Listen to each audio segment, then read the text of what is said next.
Hello everybody, how are you all? Welcome once again to my channel Krishna Singh देव। आज हम यहाँ मिल रहे हैं क्लास 12 के स्टूडेंट्स के लिए एंड वो बच्चे जिनका एक सब्जेक्ट है कॉमर्स। यस, कॉमर्स एक बहुत ही इजी सब्जेक्ट है, बड़ा इंटरेस्टिंग है। Surrounding you what there are so many things which you can relate with this subject, but yet it is very difficult to get good marks in this subject, क्योंकि यहाँ पर हमें काफी सारा जो कंटेंट है उसे लर्न करना होता है, उसे रिटेन करना होता है और वैसा का वैसा एग्जाम में लिखकर आना होता है। कीवर्ड्स की बहुत ज्यादा इंपॉर्टेंस होती है and you are expected to write as it is written in the book. इसीलिए इस सब्जेक्ट में मार्क्स बहुत आसानी से नहीं आते। आपकी इस परेशानी को हमने बहुत हद तक हल करने की कोशिश करी है बाय प्रोवाइडिंग द कीवर्ड्स। अगर आपको कीवर्ड्स अभी तक नहीं मिले हैं तो please do see that video and उस वीडियो की लिंक मैं आपको डिस्क्रिप्शन बॉक्स में दे दूंगी। आप जाकर वहां से हमारे कीवर्ड्स को देख लीजिए। आज मैं आपके साथ क्या करने वाली हूँ, apart from this keyword this is also important to see कि किस तरीके के क्वेश्चंस एग्जाम में आते हैं। तो किस तरीके के क्वेश्चंस एग्जाम में आते हैं उसको देखने के लिए हम ऐसा कर रहे हैं कि हमारे पास जो पीपल्स परफॉर्मेंस अवेलेबल है जो कि CISE की साइट पर है, उसे हम लोग एक एक करके जितने भी साल की पीपल्स परफॉर्मेंस अवेलेबल है डिस्कस कर लेंगे और देखेंगे कि किस तरीके से हमारी अप्रोच होनी चाहिए। ये पीपल्स परफॉर्मेंस आपको CISE की साइट से मिल सकती है, लेकिन आपको उतनी मेहनत नहीं करनी है तो डोंट वरी, आप हमारी ऐप पर जा सकते हैं। ऐप पर अंडर फ्री स्टडी रिसोर्सेज आपको ये जो सारे पीपल्स परफॉर्मेंस है वो मिल जाएगी और आपको यहाँ पर मेरे साथ इनका डिस्कशन करने के लिए भी मिल जाएगा। चलिए तो लेट्स गेट स्टार्टेड। ये है आपके सामने स्क्रीन पर दिखाई दे रही है 2020 एग्जामिनेशन की पीपल्स परफॉर्मेंस। 2022 में जो एग्जाम हुए थे वो 2 टर्म्स में एग्जाम हुए थे, तो उनके पेपर्स को देखकर अभी हमें उतना फायदा नहीं मिलेगा। इनफैक्ट ये 2022 का जो क्वेश्चन पेपर है ये पैटर्न अलग था। अब जो हमारा पैटर्न है नया वाला जिसमें 3 सेक्शन है एंड जिसमें एक सेक्शन कंप्लीटली डेडिकेटेड है टू मल्टीपल चॉइस क्वेश्चंस, वो नहीं है ये। बट स्टिल मैं जो हमेशा बात कहती हूँ आज दोबारा से दोहराऊंगी कि इंपॉर्टेंट क्वेश्चन तो हमेशा ही इंपॉर्टेंट रहेगा। पेपर का पैटर्न चाहे कुछ भी हो जाए, वही क्वेश्चन या वही टॉपिक्स घूम फिर के हमारे पास आएंगे। तो आपको ये सोच के इन्हें डिस्कार्ड नहीं करना है कि अरे अब तो पेपर पैटर्न चेंज हो गया है, ये क्वेश्चन हमारे काम के नहीं है। ये क्वेश्चन अभी भी उतने ही काम के हैं स्टूडेंट और उतने ही इंपॉर्टेंट है जितने की आपके किसी और ईयर में होते। चलिए तो एक एक करके हम डिस्कस करेंगे। पेपर जो है बड़ा है, 80 मार्क्स का पेपर है, तो ऑब्वियसली एक साथ में अगर एक ही वीडियो में सारा पेपर आपके साथ डिस्कस कर दूंगी you will get bored and you will leave it in between. तो मैं आपको अलग अलग पार्ट में से रिकॉर्ड करने वाली हूँ। आज की जो रिकॉर्डिंग होने वाली है वो होने वाली है ओनली सेक्शन 1। जो पहले सेक्शन 1 हुआ करता था उसमें 20 मार्क्स से क्वेश्चन हुआ करते थे only of the 2 mark question. तो आप उसी सेक्शन को आज डील करें। ये इनिशियल पेजेस जो है वो आपके किसी काम के नहीं होते, वहां पे पीपल्स परफॉर्मेंस अलग अलग स्टेट में गर्ल्स वर्सेस बॉयज का लिखा होता है और किस स्टेट में कैसी परफॉर्मेंस है उसके बारे में लिखा होता है। You can skip to those pages and you can come directly over here. अगर अभी आपके पास पीपल परफॉर्मेंस नहीं है, आपको मेरी ऐप से लेना है या बाद में डाउनलोड करना है फ्रॉम साइट, तो आप इसी अभी के लिए अपने पास स्क्रीनशॉट ले सकते हैं, क्योंकि just after the video I would recommend you कि आप कोशिश करिए कि आप अपनी बुक खोलें और वहां से इन क्वेश्चंस को एक बार जरा देख लें। हालांकि यहाँ पर भी क्वेश्चंस हैं बट बहुत सारे क्वेश्चंस जो है पीपल परफॉर्मेंस में जब उनका आंसर दिया रहता है तो बोर्ड उसका आंसर डिटेल में नहीं देता है, सिर्फ हेडर्स लिख के छोड़ देता है। तो आपको तो डिटेल में लिखना है, इसीलिए आपको क्या करना पड़ेगा, आपको जाना पड़ेगा बुक के पास और बुक खोलकर देखना पड़ेगा। सबसे पहले देखिए क्वेश्चन आया है यहाँ पर, this is question number 1 which is asking you what is micro environment. ये जो बिजनेस एनवायरनमेंट का चैप्टर है अपने आप में बहुत इंपॉर्टेंट चैप्टर है, क्योंकि इसमें से काफी सारे केस स्टडी बेस्ड क्वेश्चंस बन जाते हैं। पिछले साल भी टर्म 1 और टर्म 2 के एग्जामिनेशन में आपने देखा होगा कि किस तरह के मल्टीपल चॉइस क्वेश्चंस आए थे और वहां पर भी कई सारे क्वेश्चन पूछे गए थे और ये यहाँ पर भी पूछा गया। देखिए 2020 के पेपर में माइक्रो एनवायरनमेंट क्या होता है।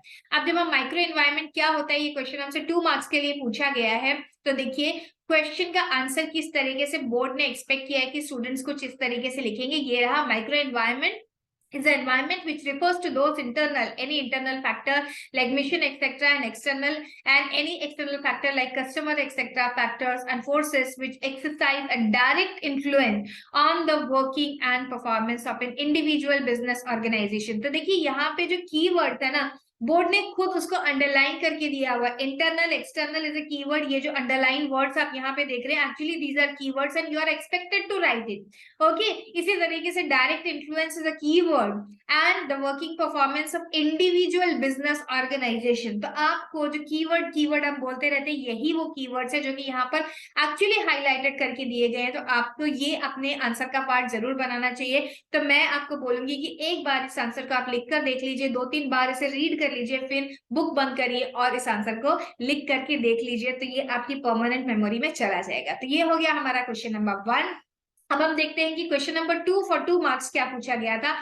क्वेश्चन नंबर 2 मतलब ये फर्स्ट क्वेश्चन का ही सेकंड सब पार्ट है। State any 2 features of credit card. Banking वाला जो चैप्टर है ना, उसको बहुत बार ऐसा होता है कि स्टूडेंट्स बहुत हल्के में लेते हैं, सोचते हैं कि अरे इसमें से तो हमें सब कुछ आता है। लेकिन देखिए, अब क्रेडिट कार्ड की अगर आपसे फीचर्स पूछा जाएगा तो आप हो सकता है कभी कभी गड़बड़ा जाए। सबको मालूम है क्रेडिट कार्ड क्या होता है, क्रेडिट कार्ड के फीचर्स क्या होते हैं, लेकिन लिखने के लिए हमें सही वर्ड्स नहीं मिलते। तो हमें क्रेडिट कार्ड के फीचर्स क्या होते हैं 2-3 बार एटलीस्ट बुक से पढ़ लेना चाहिए, so that we can write it properly. देखिए यहाँ के बोर्ड के सजेस्टेड आंसर में क्या लिखा हुआ है, क्रेडिट कार्ड के काफी सारे फीचर्स उन्होंने दिए हुए। ये देखिए, the credit card, the card does not require the user to deposit any kind of advance money, and however the user may be asked to open an account. open account करेंगे तब आपको credit card मिलेगा। The card contains personal details, name, address, validity, etc. May be, ये पहले वाले में may be एक word लिखा हुआ था, मतलब अगर मेरा किसी बैंक में अकाउंट नहीं है तो भी शायद मुझे क्रेडिट कार्ड मिल ही जाए। Name and address of the bank, credit card allows the credit facility to the card holder and the card holder asked to make the payment after using the card. तो ये सारे 5-6 features आपको यहाँ पे दिए हुए हैं, इसमें से कोई भी 2 फीचर्स आप उठा करके लिख सकते हैं। उन्होंने देखिए 10, 11, 12, 13 फीचर्स दिए हुए हैं। एंड सारे फीचर्स कैसे हैं, देखो बहुत इंपॉर्टेंट चीज यहाँ से देखनी है, सारे फीचर्स 1 लाइनर फीचर्स है, तो इनको आपको बहुत ध्यान से पढ़ना है, बहुत ध्यान से देखना है।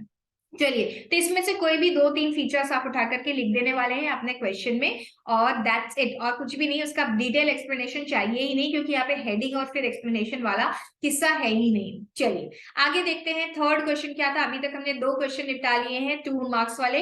अब ये third question, what is net working capital. Net working capital actually accounts के बच्चे तो बहुत जल्दी से बोलते हैं कि CA माइनस CL होता है, लेकिन फिर भी आपको इसका प्रॉपर एक्सप्लेनेशन देना पड़ेगा कि डे टू डे रिक्वायरमेंट के लिए जिस कैपिटल की जरूरत होती है उसको हम बोलते हैं वर्किंग कैपिटल। और net working capital excess of current assets over current liability होती है। ये देखिए लिखा हुआ है, net working capital means the excess of current assets any two current assets लिख सकते हैं आप, ओवर करंट लाइबिलिटीज, और आप फॉर्मूला लिख दीजिए, net working capital is current asset slash current assets minus accounts receivable minus current liabilities slash current accounts payable. मैं आपको ये भी सजेस्ट करूंगी, ये तो लिखिए ही आप, इसके साथ साथ एक लाइन और ऐड करके आ सकते हैं, the capital which is required for day to day functioning of the business. Working capital का मतलब ही ये होता है। हालांकि ये क्वेश्चन बड़ा स्पेसिफिक था, नेट वर्किंग कैपिटल, बट देखो 2 मार्क के लिए बोर्ड यहाँ पर तो आपको सजेस्टेड आंसर में इतना सा लिख के दे देगा, बट हो सकता है जब आप ऐसा आंसर लिख के आएंगे तो आपको पूरे मार्क्स ना दिए जाए। तो आपको बहुत केयरफुल रहना है कि आपको सारे जो पॉइंट्स हैं जितने भी इंपॉर्टेंट आपको लगते हैं आप उनको इंक्लूड कर दीजिए अपने आंसर में। तो आपको वो इंक्लूड कर देना चाहिए कि वर्किंग कैपिटल जो है डे टू डे फंक्शनिंग के लिए चाहिए होती है। चलिए चलते हैं नेक्स्ट क्वेश्चन की तरफ। सारे देखिए बहुत सिंपल सिंपल क्वेश्चन है, और ऐसे क्वेश्चन आपको इस साल के पेपर में भी काफी सारे दिखाई देंगे, क्योंकि 2 मार्क का क्वेश्चन बहुत जगह पूछे गए। 4 मार्क में पूछे गए क्वेश्चन, उनको डिवाइड कर दिया गया है 2 पार्ट्स में। ओके, चलिए फोर्थ क्वेश्चन की तरफ हम जा रहे हैं। Give 2 advantages of trade credit as a source of short term finance. Trade credit जो होता है, जिसको हम उधारी पे सामान खरीदना बोलते हैं या वैसे ही पैसा उधारी लेना बोलते हैं, उसकी क्या advantages as a short term source of finance. तो देखिए क्या इसका आंसर दिया गया है, क्वेश्चन नंबर 4 का आंसर हम ढूंढ रहे हैं। क्वेश्चन नंबर 4 का आंसर यहाँ पे दिया है, advantages of trade credit. Any 2 हमको लिखना है और उसे एक्सप्लेन करना है। मतलब कि हम क्या लिखेंगे, हम यहाँ पे एनी 2 एक्सप्लेन करेंगे। एनी 2 एक्सप्लेन अब क्या करें, ये सिंगल सेंटेंस ही है, कोई ऐसा हेडिंग एंड सब हेडिंग नहीं है, सेल्फ एक्सप्लेनेटरी देखिए लिखा हुआ है, मतलब उसका ज्यादा फर्दर एक्सप्लेनेशन नहीं करना है। It reduces the capital of working capital requirement, convenient method of raising short term finance. Self explanatory का यहाँ पर लिख तो गया है इन लोगों ने, लेकिन मुझे लगता है कि यहाँ पर आपको 1 या 2 लाइन ऐड करके आ जानी चाहिए। It reduces the capital of working capital requirement, क्योंकि ट्रेड क्रेडिट अगर हमें मिल गया तो हमें फिर क्या नहीं करना पड़ेगा, हमें लोन नहीं लेना पड़ेगा। ट्रेड क्रेडिट मतलब आप उधारी पे जब माल खरीद लेते। Convenient method of raising short term finance, तो आप हेडिंग लिखिए और छोटा छोटा उसका 1-2 लाइन का एक्सप्लेनेशन भी लिख कर आइए, ये मेरा सजेशन है। ओके, चलिए अब चलते हैं नेक्स्ट। ये देखिए यहाँ पे 8 टोटल 8 दिए हुए थे, इन 8 में से आप कोई भी 2 लिख करके आ सकते हैं। चलते हैं आगे और देखते हैं what was the fifth question. हमने फोर्थ क्वेश्चन तक डिस्कस कर लिया है। फिफ्थ क्वेश्चन क्या है, टोटल यहाँ पर होंगे 10 क्वेश्चन। फिफ्थ क्वेश्चन तक हमने डिस्कस कर लिया है। Define management as an activity. Management की बहुत सारी डेफिनेशन होती है। Management as a branch of knowledge, management as a discipline जिसका हम बोलते हैं, management is a science, management is an art. यहाँ पे बोला है मैनेजमेंट एज एन एक्टिविटी, हमको डिस्क्राइब करने के लिए बोला गया है। डिफाइन करिए कि मैनेजमेंट एज एन एक्टिविटी क्या होता है। मैनेजमेंट बहुत सारे उसकी मीनिंग्स होते हैं, उसमें से एक मीनिंग कि मैनेजमेंट एज एन एक्टिविटी क्या है, तो उसकी यहाँ पर जो मीनिंग लिखी गई है उसमें 2 ऑप्शन दिए हुए हैं, आप ये ईदर दिस और दैट कर सकते हैं। Management as an activity, management means art of getting things done through the others efforts of other people, and it is an activity management guides, directs, regulates and integrates the human efforts towards the achievement of the certain common goals। तो इसमें से कोई भी आप part लिख के आ जाइए, और यहाँ पर मैं आपको कुछ और ऐड करने के लिए नहीं बोलूंगी। अगर आप ये वाला लिख रहे हैं दिस इटसेल्फ इज इनफ, ऊपर वाला लिख रहे हैं तो आप थोड़ा सा और एक लाइन यहाँ पर और ऐड कर दें, ये मेरा सजेशन रहेगा। ओके चलिए स्टूडेंट, तो फिफ्थ क्वेश्चन तक हम लोगों ने कर लिया है। अब हम जा रहे हैं नेक्स्ट क्वेश्चन की तरफ, वो जो थोड़ा सा केस स्टडी टाइप का क्वेश्चन है। देखिए सिक्स क्वेश्चन जब हम पढ़ेंगे तो हमें पता चलेगा, छोटी सी केस स्टडी जैसी दी हुई है। डिफाइन मैनेजमेंट हमने कर लिया। Moon limited imported new machinery from Germany, however the productivity of the business that did not improve with the use of the machinery. On investigation it was found that the workers were not able to operate the high tech machinery effectively, causing poor performance and wastages। तो यहाँ पे जो answer है वो ये है कि भाई वर्कर्स को ट्रेनिंग देना है। तो एक्चुअली ये क्वेश्चन क्या कर रहा है, what can be done to overcome the problem, training के बारे में पूछा है। ट्रेनिंग दे सकते हैं, बट अब 2 नंबर के क्वेश्चन में बताइए आप इतना सा अगर लिख के आएंगे ट्रेनिंग दे सकते हैं, it is not going to be enough. मुझे नहीं लगता कि आपको 2 आउट ऑफ 2 मार्क्स मिल पाएंगे इतना सा लिखने में। तो आपको क्या करना है, ट्रेनिंग की थोड़ी सी डिस्क्रिप्शन दे देनी है कि ट्रेनिंग कैसे इंपॉर्टेंट होती है। ठीक है, जस्ट 2-3 लाइन का आप ये एक डिस्क्रिप्शन देके आ जाएंगे वहां पर। ये देखिए हालांकि बोर्ड ने अपने आंसर में क्या लिखा हुआ है, सिर्फ गिव ट्रेनिंग लिखा हुआ है, आगे ट्रेनिंग के बारे में कुछ लिखा नहीं है। बट मेरा सजेशन आप फॉलो करें तो आपको पूरे मार्क्स मिलेंगे। गिव ट्रेनिंग टू एम्प्लॉयज के बाद आप लिखे कि ट्रेनिंग क्यों इंपॉर्टेंट होती है। चलिए नेक्स्ट हम जा रहे हैं और देख रहे हैं व्हाट इज नेक्स्ट क्वेश्चन। हमने 6 क्वेश्चन तक कर लिया है, अब हम बात कर रहे हैं 7th क्वेश्चन की। और व्हाट इज 7th क्वेश्चन, मेरा 7th क्वेश्चन जो है वो यहाँ पर है, बोलता है what is meant bye span of control. ये तो बहुत फेवरेट क्वेश्चन होता है एग्जामिनर का, बहुत जगह आपने देखा होगा। स्पैन ऑफ कंट्रोल मतलब under one person how many people are working. अब इसको लिखेंगे कैसे, समझ में तो सबको आता है, प्रॉब्लम इज दैट लिखना कैसे। तो वही हम यहाँ पर देख रहे हैं। लिखने के लिए हमको क्या करना है, लिखने के लिए हम यहाँ पर देखिए यहाँ का सहारा लेंगे। लिखा हुआ है span of control is the area और एक्टिविटी और नंबर ऑफ फंक्शंस पीपल और things for which an individual और organization is responsible, under which कितने लोग काम करेंगे, under whom how many people are going to work, and उनकी activities के लिए वो रिस्पॉन्सिबल है। या फिर ऑल्टरनेटिवली आप इसको कर सकते हैं number of employees to report to the manager, और span of control refers to the number of subordinate under the manager's direct control। as an example manager with 5 direct reports can span of control of 5। तो ये वाला जो है मुझे सबसे best लगता है इसमें सेकंड वाला पार्ट, क्योंकि ये जो है अच्छी तरीके से डिस्क्राइब कर रहा है कि कितने लोग अंडर हुम काम कर रहे हैं। तो आपको भी ऐसा ही करना है। देखिए आप सजेस्टेड आंसर्स देखेंगे तो आपको बहुत अच्छा आइडिया मिलेगा कि क्या लिखना चाहिए, बट उसमें थोड़ा थोड़ा ऐड कर लीजिए जहां पर भी जरूरी है, स्पेशली कॉमर्स के मैं ये बोलूंगी। चलते हैं नेक्स्ट क्वेश्चन की तरफ। हम लोगों ने अभी तक क्या कर लिया है, हमने कर लिया है, हमने कर लिया है क्वेश्चन नंबर 7 तक। एक, name 2 types of markets on the basis of subject of exchange. Exchange के बेसिस पे कितने तरीके के मार्केट होते हैं। आपने टाइप्स ऑफ मार्केट देखा है, मार्केटिंग वाले चैप्टर में आपसे ये पूछा गया है कि यहाँ पर कितने टाइप्स होते हैं। भाई टाइप्स ऑफ मार्केट की बात करें अगर हम, तो यहाँ पर हमको देखने के लिए मिलेंगे टाइप्स ऑफ मार्केट। ओहो यहाँ क्या हो रहा है, चलिए टाइप्स ऑफ मार्केट की बात करेंगे हमें, तो यहाँ पर देखिए टाइप्स ऑफ मार्केट मिल रहा है हमें capital market and money market. Types of basis on the subject, oh sorry subject of exchange मतलब ये फाइनेंस मार्केट की बात कर रहा है। Commodity market, capital market and money market, तो ये तीनों टाइप के मार्केट हो सकते हैं। फाइनेंस मार्केट भी हो सकता है, कमोडिटी मार्केट भी हो सकता है, कैपिटल मार्केट भी हो सकता है, मनी मार्केट भी हो सकता है। तो ये 3 टाइप्स लिखने हैं आपको, 3 नहीं 2 ही लिखने। इन दोनों में से कोई भी 2 लिखिए और सिर्फ नाम नहीं लिख के आना है, उसका एक्सप्लेनेशन भी देकर आना है, क्योंकि 2 मार्क्स का क्वेश्चन है। नेक्स्ट जो क्वेश्चन है, मैं क्वेश्चन की तरफ नहीं जा रही हूँ, यहीं से समझ में आ रहा है हमें कि क्वेश्चन क्या होगा। क्वेश्चन था difference between marketing and selling. यहाँ पर इन लोगों ने पूरा का पूरा बुक से छाप दिया है ऐसा का ऐसा क्वेश्चन। आपको इतना नहीं लिखना है, बट यस हमेशा याद रखिए जब भी आप डिस्टिंग्विश बिटवीन लिखेंगे आप कॉलमनर फॉर्म में लिख कर आएंगे, इस तरीके से कॉलम बनाएंगे and bases of difference please please please लिख कर आइए, वहां लिखने में कंजूसी मत करिए if you want full marks. तो इस तरीके से देखिए आपको 2 बेसिस ऑफ डिफरेंस लिखने एंड एक्सप्लेनेशन लिखना है कॉलमनर फॉर्म में, ऐसे ही हमेशा आपको लिख के आना है। और ये वाइड स्कोप इतना सा लाइन नहीं लिख के आना है, मतलब ऐसा वर्ड्स नहीं लिख के आना है। It has a wide scope, it has a narrow scope, पूरा सेंटेंस लिखिए। सिर्फ ऐसा लिखने से मार्क्स नहीं मिलेंगे, बोर्ड ने नहीं मार्क्स ले रहे हैं, बोर्ड आपको सिर्फ बता रहा है कि ऐसे आंसर लिखना है, तो आपको वो शॉर्टकट में करके बता रहा है, you have to write it properly.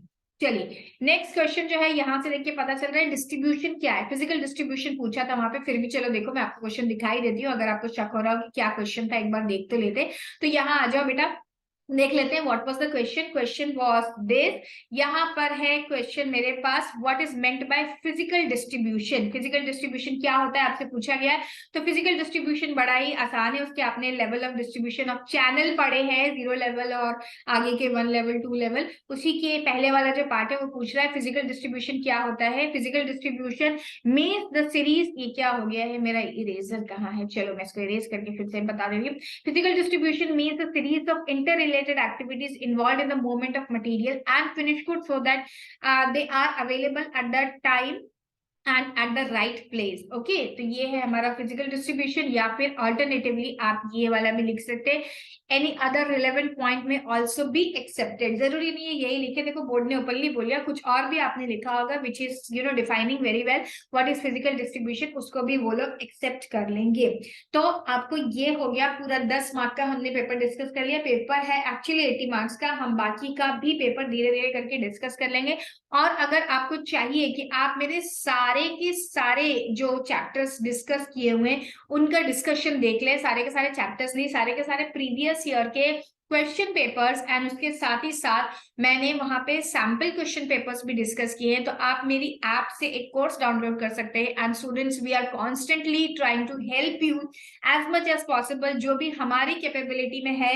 हम बहुत बड़े नहीं हैं, छोटी ही इंस्टीट्यूट है, फिर भी हम कोशिश कर रहे हैं कि हम जितना हो सकता है आपको हेल्प कर सके। तो वो कोर्स जो मैं जिसमें डिस्कशन की बात कर रही हूँ सिर्फ 1 रुपए के लिए अवेलेबल है फॉर ऑल ऑफ यू। आप उस कोर्स को मेरी ऐप से सब्सक्राइब कर सकते हैं, जहां पर मैंने सारे के सारे कोर्सेज का डिस्कशन किया हुआ है, सारे के सारे कोर्सेज नहीं सॉरी, सारे के सारे क्वेश्चन पेपर्स का, जितने भी पास्ट ईयर के क्वेश्चन पेपर है पीपल्स परफॉर्मेंस, उसका मैंने डिस्कशन किया हुआ है। आप इस कोर्स से को वहां से सब्सक्राइब कर लीजिए। उस कोर्स में धीरे धीरे करके मैं वीडियोस ऐड कर रही हूँ, अभी सारे वीडियोस जो है मेरे आए नहीं है, लेकिन आपको बहुत जल्दी सब कुछ मिल जाएगा। बहुत जल्दी मतलब आई मीन टू से with in few days only you will get. ऐसा नहीं कि मैं आपको एग्जाम तक ड्रैग करा दूंगी, क्योंकि मुझे पता है कि कॉमर्स के पेपर में कोई भी छुट्टी नहीं है, तो मैं आपको सारे वीडियोस वहां पे प्रोवाइड करा दूंगी। तो आप उसे सिर्फ 1 रुपीज के लिए परचेज कर सकते हैं। एक तरीके से फ्री है ये कोर्स, क्योंकि आपकी रिक्वायरमेंट थी तो हम आपको उसे फ्री ऑफ कॉस्ट नहीं दे सकते थे, तो minimum 1 rupees you had to pay. आप उस कोर्स को वहां से परचेज कर लीजिए मेरी ऐप से, तो आपको सारा का सारा डिस्कशन एक साथ दिख जाएगा, आपको सारे के सारे पेपर्स एक साथ मिल जाएंगे, सैंपल क्वेश्चन पेपर मिल जाएंगे। इनफैक्ट मैं कोशिश करूंगी, अभी कमिटमेंट तो नहीं कर रही हूँ, लेकिन मैं कोशिश करूंगी डिफिकल्ट पार्ट्स हैं उसको भी मैं आपके साथ डिस्कस कर लूं कि कैसे उसका आंसर लिखा जाता है। तो आप इसको जरूर सब्सक्राइब कर लीजिए। एंड यस, चैनल को भी सब्सक्राइब करना मत भूलिए अगर आप चैनल पर नए आए हैं। And yes, there are so many people, there are total 144 subscriber as of now, तो एटलीस्ट वीडियोस को लाइक कर दीजिए। तो आज का मैं लाइक टारगेट आपको देती हूँ, एटलीस्ट 50 लाइक्स दे दीजिए मुझे, तो मैं बहुत मोटिवेटेड होंगी आगे के लिए आपके लिए वीडियो लेके आने के लिए। चलिए स्टूडेंट्स, आज के लिए बस इतना ही। Have a great day, we will meet once again in the second part of this video. Till then bye.